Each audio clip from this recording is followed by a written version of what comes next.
So welcome to another unscripted episode of This Top Podcast, and this is part 2 with Becca. Olubado I say Olubado. of Disturb. Olubado of Disturbance. That's not true. Becca Money. Becca Sunzu. Congratulations on your new phone, by the way. Seriously, you need to see it. Yeah, congratulations on your new phone. Thank you so much. But you did not give us anything at all for it. I gave you water. Wow. Nice. I like how you say it. Very unashamed. Shameless. You can't shame the shameless. So, this unscripted episode. Wait, I think before we even go into what we want to talk about today, is when you play back the first episode we recorded. Yeah.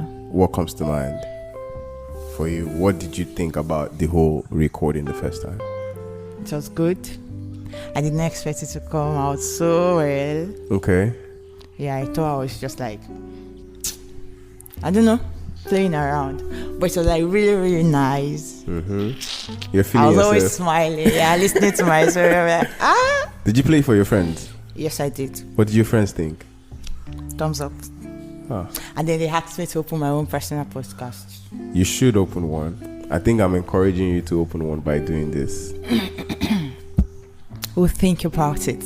You said you think about it. Alright, that's cool. I think one of the things I enjoyed from the podcast is how seamless it was. Because you literally can be doing any other thing and just leave it playing. Yes, it's true. You keep following the story every time because you don't want to get lost at any point. Yes, exactly. Yeah, so it was quite a good recording and I enjoyed it myself. So thank you for being on my podcast once again. Thank you for having me again. Alright, that's good. So we're going to talk about being friends. And remember in the last episode, you mentioned something about you're not friends with people who are deceitful, people who lie. Yeah. So I wanted us to take time to talk about friendship as an important aspect of a young person's life. Everyone's life, not just a young person. I think as a young person, because if you don't get it right while you're young, you'll be a lot lonely when you're old. Yes, actually. Yeah, because like for me now, I can't really say I have a lot of friends, yeah? Because one man show. I think I'm more of that, and it's annoying. And you know why I don't like it? Because of how the Yoruba interpretation of my son name. What is it? So Adagi is a Kogi name, but the Yorubas interpret it as fight alone. Yeah. So Adagi.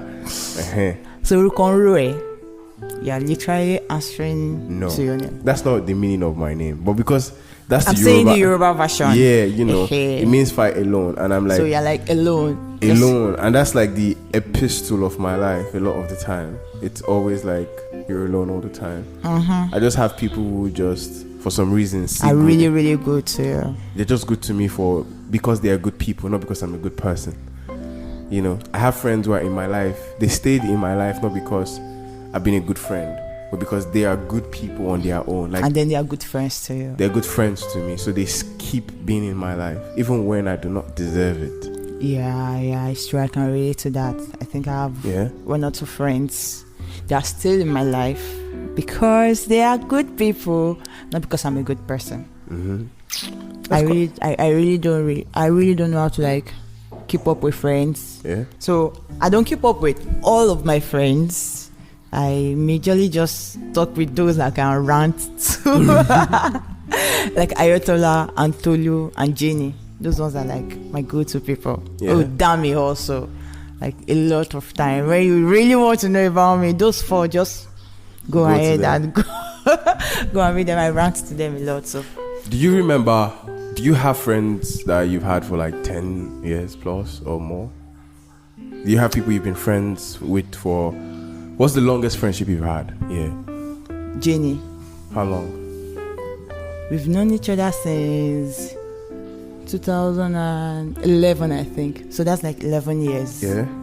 So, Jenny. Well, BC, that's Bisola. We are not really close anymore. We still talk. And Anna too, but just hi, hello, what's up, are you good?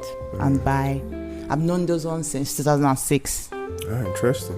What stands out for you in Janie that made you keep up with the conversation? Or was it because Janie is a good person? She's my soulmate. She is my soulmate. Like, that girl is just like, no. Like, there are sometimes I'm just saying something, and before I even finish my sentence, she's completing it for me. We are that perfect for each other. Like, she just gets me. Is Janie in Ibadan? No, she's in Lagos. You should bring her. To invite her to Ibadan. Then she'll be on this podcast. So we did. Yeah, she has been in Ibadan. She was in Ibadan 2 months ago. Yeah, in April. She came around. Nice, interesting. That's good. Yeah. So Janie is your soulmate, like you described it. Yes. Why do you think she's your? How do you even define soulmate? I don't even believe in the word soulmate, by the way. So what is your thought? Why don't you? You just don't call a single entity your soulmate. I don't think it's right. So you should have like 5. I don't know. I don't think there's anything called a soulmate. What's a soulmate? Somebody meant. Let's even Google. A person ideally suited to another as a close friend or a romantic partner. Ideally suited to another. So you can have more than one soulmate. Yes. Do you think that there is anybody that is ideally meant for you? As a romantic partner? Yeah. Don't you think we can be romantic with a lot of people at the same time? We can. Ah. You asked me. I'm giving you my opinion. We can. Why do you think we can't be romantic with a lot of people at the same time? Do you think the experience changes per individual? How do you separate the experience? How do you not carry the experience with another person to the next person? Well, I think everyone will always give you a particular feeling when you are with them that you can't like get when you're with someone else, no matter how good the other person is to you. You just know this is for this person alone. Oh, okay. This person is for back rubs. Yeah. This person is for I don't know what the is. But then, yes, this one is for back rubs. This one is for forehead kisses. This one is for warm hugs. So that. It would not be wrong to say that we're not capable of being with one person our entire life. We can be. Well, it's you think it's possible decision to be with one person your entire life. But what if that one person cannot be the back rub, the forehead kisses, the you know? Mama, I don't know.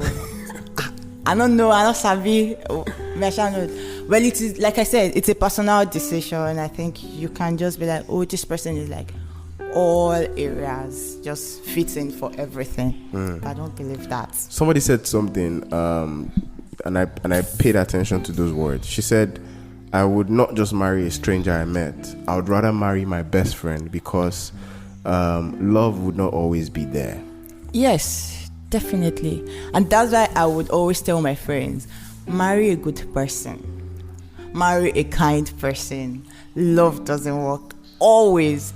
One day you would wake up and you'd be like, what do I see in this person? And just, this face don't tire me. You've never been married. How do you know? Well, I move with a lot of married people. Thanks to my older siblings. Yeah, because of my older siblings. Like, I get to talk with their friends and then attend events with them, go out with them, and other things like that. So, I think that helped me. I know a lot of married people. What is something you want to do when you're married? Tell everybody I'm happily married.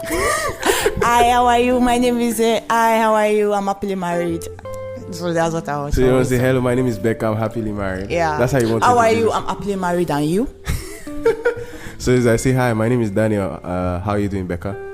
Hi, Daniel. I'm happily married, and you?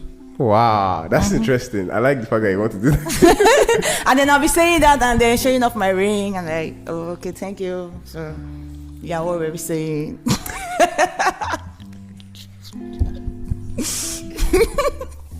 What are your thoughts on struggling together and making it together? Or are you of the opinion of let's struggle together and make it together, or let's both be separate, let me work hard and make my money, you work hard, make your money, if the future meets us in the future, we come together? For someone like me, I don't think I'll do struggle alone, you struggle alone, come in the future, because man not like, you no go see me. I no go there. So either we struggle together or waka. It's as simple as that. Waka jeje. I they say that in I love you. Ta, get out. Ta, get out. Ta, get out. I don't know how there's a line they have that. Have you heard of it on Instagram? That particular line. I love you. I'm not really sure about all those trends, but yes, I've heard about that. But that's just it. I don't think I'm someone for let me go make it, you to go make it, we'll meet in the future or whatever. Nah. But do you think so? One of my fears, is if I find a lady today and I say I want to struggle with you, right? What if that future never happens? Because I'm going to make you promises based on the fact that I am making predictions that things will go as I plan. But things don't always go as a plan. But I already promised you that. That means I have failed to deliver my words. Why would you want to keep staying with me? Well, it depends on her. If she sees that, oh, okay, still be like, say this person will get some more. What if, no, there's the what if it would never happen? Then she would leave. You would advise her to leave? No. What if they're married? Because I tell you let's struggle together, and then maybe I make us do a very small wedding and tell you we're planning for our future. Okay. And then you're married. And then we get married. And then a year, 2 years, 3 years, 4 years, 5 years. Okay. If the guy no make him, she should not make him. Like, is this supposed to be just the guy that should make it? The guy no make him, make she say work now, make she make him. If one person head no good, another person head suppose better. So she should not be sleeping while you're like working to achieve that goal. So she should have her own plans and then goals and the like. So it could work out for her and she's actually good and she's fine. I like how you say it makes sense. So when we say come together, let's struggle together, it's not just the man that has to make it, both of you have to make it. Yes. So in case if one person is lagging behind, the other person can help the person out. It's nice being a rich man's wife, but it's also good being a rich man. Which would you rather be? A rich man's wife or a rich both man? You can't have your cake and you can't eat your cake and have it. I actually can.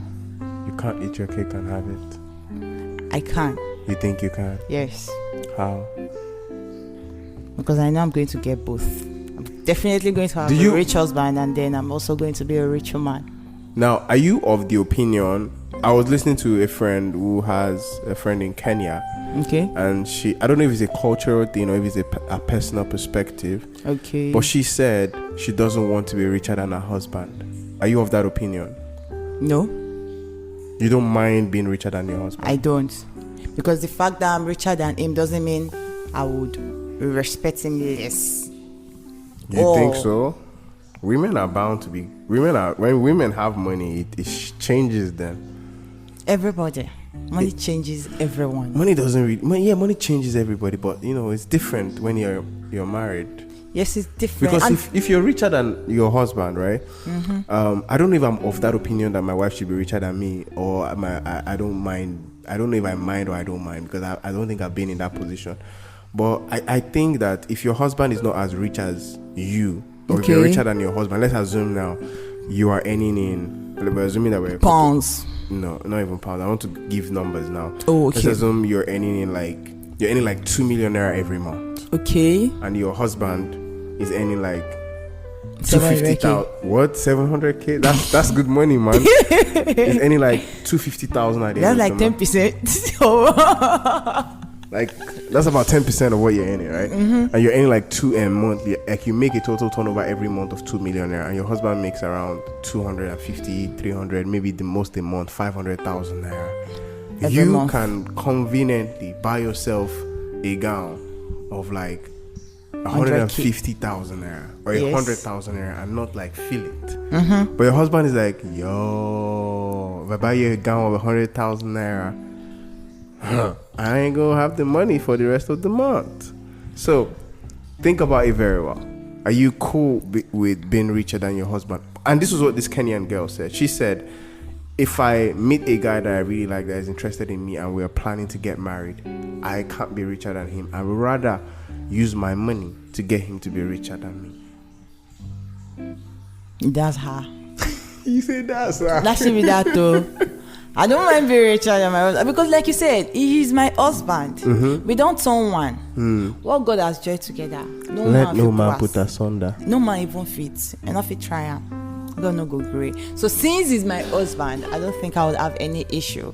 I'm not saying we would have a joint account or something. Hey, they don't they talk. I'm not a fan of joint account. I'm not even going to accept that. But then, why wouldn't you accept a joint account? I just don't. That's like, nah, I'm not cool with it. You're not cool with it? Let's have separate accounts. When we want to do anything in the house, oh, my wife, I need help with this. No wahala. That money, I know, say I go still collect and back, say, but I go still help. Spending your money is sweet too, but then spending your man's money is like the sweetest. No matter how little is it? No matter how little it is, so it is actually really, really sweet. Spending your man's money, like the smile you will give yourself, proud smile that yes, now my money that woman is spent. Now you they chop money, now they tell the man I go take the feel. It should be happy that yes, she's spending my money. But on a more serious note, I really don't mind being richer than my husband because he is my husband. My money is his money. You think so? Are you of the ideology that if you're married, your money is your man's money? Yes, because his money is my money. His money is our money. So my money is his money too. Let's do these maths, right? If a man has 6,000 naira, okay, and the wife has 60,000 naira, okay, what is the total amount of money in the house? 6,000 naira. 6,000 naira. But you just said your money is his money. It doesn't have to like show that this is the money. We would not say 66,000 naira is in the house. 6,000 naira is in the house, but then he knows that okay, that's 60,000 naira when a six of us get on. You're lying with your face. In broad daylight, you're lying. Should I lie only at night? But okay, 66,000 naira is actually in the house. Or let's say 46,000 naira. 46,000 naira. So yeah, 46,000 naira is in the house. So interesting. Say for raining day. Save that 20,000 is like for raining day. So 46,000 naira is in the house. Well, I think that women are better managers of money. Women are able to do more with money than men. Yes. I think so. I've seen people who earn less than I do. I know that, as women, you always get like tips from men and all of that. But I've genuinely seen women manage that little resources they have, starve themselves just because they want to get something at the end of the month. And keep piling up that money till it hits it, and they don't mind eating one meal a day till they hit their goal or target. Yes. But I've seen men who are like, it will happen at this time, it will happen when it needs to happen. It will happen when it happens. I think that's one of the superpowers God gave women. Every woman, every female, every girl, child in this universe. They're just that good. As at the time of this recording, the Sunday that is coming is Father's Day. Happy Father's Day. Yeah. What is your most fond memory of you and your father? Making friends with my friends. Explain. Yeah, so when I was in secondary school, for a while, I had issue with inferiority complex. Okay. And well, on a normal day, I don't know how to make friends. Like I'm bad with making friends. I literally walk into a place and I just sit on my own, see everyone talking and mingling and laughing, and I'm just sitting down looking and wondering who walk up to me and say hi, so they can know, oh, I'm crazy, just so when I'm comfortable with you. So in secondary school, I joined a new school in GS3, and well, I wasn't really making a lot of friends, despite the fact that they knew me. because of my popular older brother. So I was that's Senior Gabriel's sister. So yeah, everybody knew of me, but then I wasn't friends with like a lot of people. So there's a particular girl that walked up. She's late now. May her soul rest in peace. Amen. So Chineye like walked up to me and she like spoke with me, and then she said, "I'm going home with you today." I was wondering, I literally just know your name. Why will you be going home with me? And she said she's the only one at home and she doesn't want to stay home alone, so she's coming to my place. And then when I introduced her to my dad, and my dad was like, "Okay, hello, how are you doing? Becca can be shy, and whenever you are talking with her about some things and then there's like misunderstanding, just come to me and tell me. I can explain to her well." And I was really, really so happy with the way I was talking to her, because, well, seeing Chineye's appearance, you'll be like, this girl is a bad influence on my child. But like, it took her in and then just became a friend also, and so like really, really, really, really fun. I like that experience. That's the like best memory of me and my dad. That's cool. That's very cool. What is it when it comes to friendship that, how do you handle disappointment in friendship? Bad. You don't handle it well? I don't. Okay, you want to share with us any experience you've handled in the past?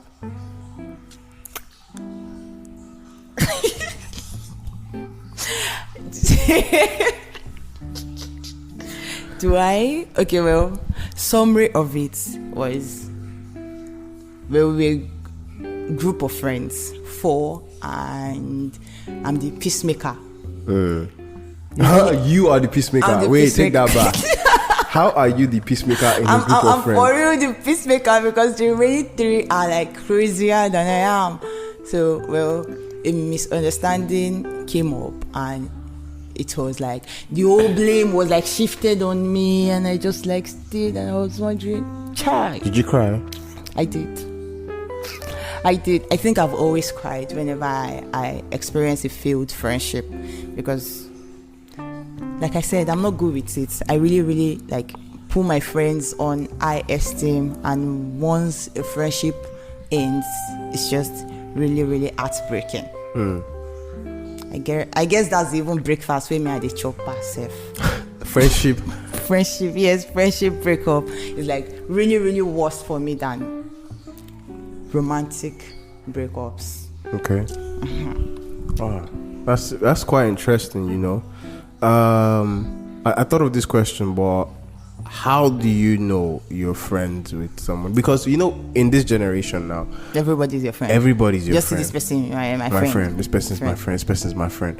Right? So, when do you introduce somebody into that space that you actually, because I feel like some people don't even know that they are not friends with people, that they actually just know them, right? But I think I know that. I personally I know that I'm not friends with people. So I always know how to watch my boundaries. I know how to speak with them in public. That is the answer to the question. What? When there are no longer boundaries, I know I can be myself, like really, really comfortable with this person. I've gotten to that stage that I'm just myself with you, comfortable. That's when you are my friend. Okay. Do you think, have you ever been in a relationship that metamorphosed from a friendship? Yes. Okay. Yes, Why didn't it work? Because you were friends already with this individual, but when you both got into a relationship, yeah? It wasn't what it is anymore. Why did the friendship end?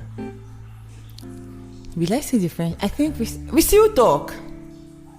We're still friends. How are you friends with your ex? Why do people ask that? I can't be friends with my ex. Like, we don't break up. No, me say man, no follow you talk again now. I actually think sometimes you might not necessarily. I'm not saying, oh, now you're not like my best friend or like my close friend or like I'm always like into your space or something. But I'm not of the type that would end the relationship and see you outside and not even say hi or hello or how you doing. I'll still greet you. So But then there's like still this particular one that I know that we are friends. We said this on one of my shows on radio, right? The show is called The Jollof Man, by the way. So you should listen to that. A very good show. Yeah, thank you, I can vouch for that. Yeah. They never miss. So, yeah. Do you think that men are capable of being friends with women? Yes. Why do you think so? Because I have a lot of male friends. No. Okay, no. That's not my question. Are men capable of being just friends with women? Yes. I'm speaking from my own perspective. I'm not a guy, so I can't really like say from the guy's perspective. Okay. But I believe that men can be just friends with women. With women. Yes. Why? Because I have friends that are just friends with me, and other like mutuals also. Okay. That sounds like a plan. Okay. What do you think about, is it disrespectful to still be in close contact with your male friends when you're in a relationship? Is it disrespectful to your partner when you're in close contact with your male friends? Quote bracket and open and close bracket. Friends that you might have had something to do with in the past. Even just generally, male friends in general. Is it okay to still keep close contact with male friends? Because some of your male friends are toasting you. Yeah. Right? But when you now maybe make a choice of maybe one of them, or if not from them, the person I'm going into a relationship with. Yeah. So like, would you still? Is it disrespectful actually to keep contact with those male friends? It is, because they also want to be in a relationship with you. So because you keeping close contact with them is like you just define opportunity. May that relationship where you start, may your end. That's simple as that. But then I've had a male friend that I've always kept close contact with, even while I'm in a relationship. So it means you know what the relationship where they may work. Because he did not ask me out. It was just like plain friends, platonic relationship.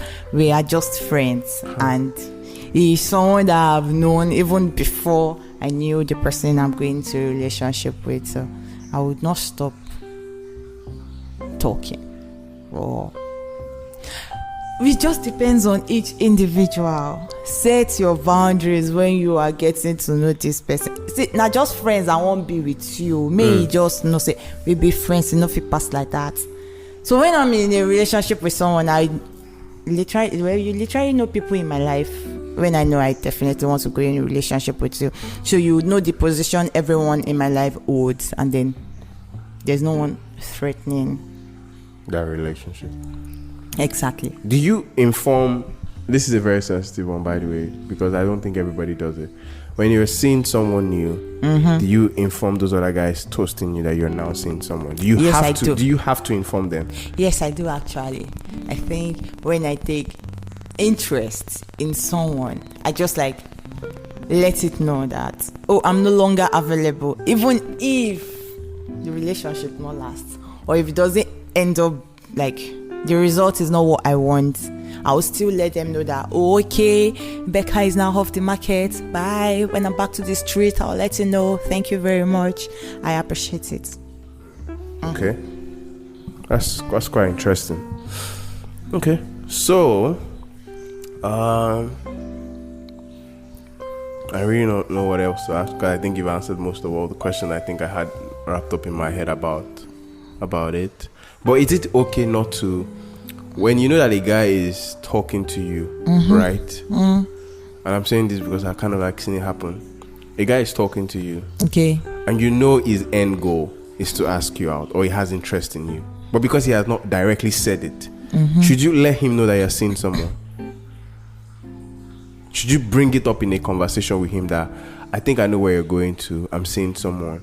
Okay, this person wants to go into a relationship with you, and you are already in a relationship. It might not necessarily want to. You know how we men can be now. They might just want to have you for themselves. Maybe sleep with you or something. Okay, like a casual stuff. Yeah. But they know this person is interested in you. You know that this person is interested in you, and you're already in a relationship. Yes. Should you let that person that is hitting you up and chatting you because they are interested in you, maybe sexually, or even if or maybe a relationship, should you let them know that I'm currently seeing someone, or should you just keep playing along because they never said it directly that, oh, I want to date you? They've not said it. They have not yet said it, but they have said things like, oh, I would not mind, being in your arms. I would like to, go out with you sometime. The night is cold. The night is cold. I will you to cuddle you. That kind of thing. But they did not directly say that they want to sleep with you or they want to be in a relationship with you, yeah?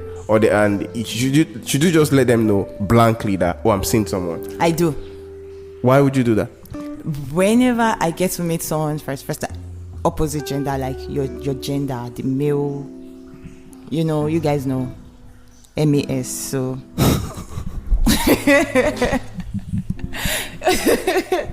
so the scum gender, when I meet them and then I know I'm in a relationship, like I said, I think the second time we're having a conversation, I mention it to everyone that are there relationship, so in case waiting they find now something like this, you're gonna say road no day. It is blocked. So if a girl is refusing to tell that guy who is hitting her up that she's in a relationship, could it be that she's hiding something, or she just doesn't want to talk about the relationship to the guy? Can I make an assumption that this girl is hiding something from that guy because she's telling me that, oh, this guy hit me up, and I'm like, is this the kind of chat you guys are having? And then she's like, yeah, but like, does he know you have a boyfriend? He says, we have not talked about it. It is either she is also interested, she won't cheat, or she just wants the guy to come out straight and say, oh, this is what I want, and then she would like let him know that, I'm sorry, but I'm in a relationship, it can't happen. So it's both ways. So it can either be that she wants to cheat, like she's interested also, and she doesn't want to like come should out. Should the boyfriend confront her about it? Depends on the kind of relationship they are, but he should. He should confront her. He should. He should tell her why she did not tell him. Exactly. Like, obviously, you know where this person is going to. Why haven't you mentioned it that you are except you are not proud of the person you are in a relationship with? I've always said it. Everybody has done one or two things that we are not proud of, but I've never gone into a relationship, in quotes, with someone I know I can't like let other people know of. So if you're not proud of the person you're in a relationship with, just end it with that person. As simple as that. Just take it from me. End it. Well, could it also be that, in defense of the lady now, could it also be that, maybe they're just trying to protect the renewed relationship they have, and they want to like, it's a different thing to be quiet about your relationship and keep it secret, right? So could it be that they're just trying to be quiet about it and they don't want like a lot of people to actually know? All this thing that they say, the more people know about something, it go quickly spoil. If you want spoil, it go spoil. Even the one where people don't know. That relationship where I've been they hide from when I don't know. It don't spoil. Relationship where they build cement don't finish. Anything that wants to spoil. I'm not saying that there are not people that are like have their quiet space and the likes, but then not to the point that you can't let someone that is obviously interested in you know that you are in a relationship and not available. Man, it's interesting these points that you have made, and I'm grateful you said them. How do you apologize to your friends when you know you're fucked up? Genuinely. Like, I really, really apologize. Even when I think I'm not at fault and they're like, no, it is your fault, I go still apologize, because like I said, I really take my friendship seriously. So I would apologize to make everything good, and there are always no lingering feelings, at least from my part. So for somebody who is not genuinely taking friendship serious, and maybe they are available when they need something, or they are available when, what about this kind of people that only message you when they need you? No, I don't want to say it like that. Let me twist it up. People who are your friends, yes, but they don't chat you up on a regular basis, They don't reach out to you or anything, but they will. If you chat them up and tell them you need something, they will be available. But they are not the type of people to chat you every 2 days, every 3 days. They say, how you doing? What's up with you? But I am that kind of person. I don't really message my friends like every time. Okay. But then I let them know that when you need me, I would always be available for you. I might not like, how was today? Because those chats can be repetitive. Messaging you today, how are you? How's your day? Oh, good, fine. And then tomorrow too, how are you? It's just like tiring. But then, when you actually need me, like, need someone to listen to you or just need something from me that I can actually do, yes, I'm available for them. But I'm one of those people that don't really check up on their friends every time. Okay. That does not mean I stop being friends with them. I still love them with all of my heart. Interesting. That's good. So any final words to me? To you? Yeah. Why should I give you a final word? I should give the listeners final words. Be good friends to your friends. Don't call everybody your friend, because everybody not be your friend. Even friend now, they do person bad though. So everybody not be your friend though. Let people know the position they are in your life. If this person is your colleague from work, let them know you're my colleague, you're not my friend. If this person is an acquaintance, you're my acquaintance, just stay one place. Do we actually tell people that they are acquaintance? Do we say, oh, you're my acquaintance? Because I actually just say, I know you. Ah. I tell people, I'm not your friend, I just know you. So I can be blunt when I want to be, or harsh. So Becca, thank you so much for doing episode 2. Thank you for hopefully having me again. We get to do another one some other time. Hopefully. Yeah. If you don't run away again. Because you recorded the first one, I was like, oh, we need to do another one. You're like, I'm busy. Wow. You are busy also. Yeah, the one that is, yeah, the cash madam. Says cash madam. Not everybody be busy get money. But then it's good to have you join us again. It's good to be here again.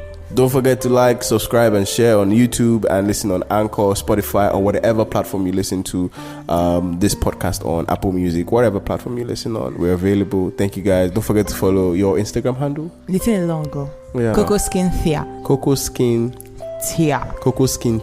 Yeah. Coco Skin Tia on Instagram, and at Dan Power Touch on Instagram across Dan all platforms. Power Touch. Yeah. Biggest man ever. Bye bye. Why did you just say bye bye?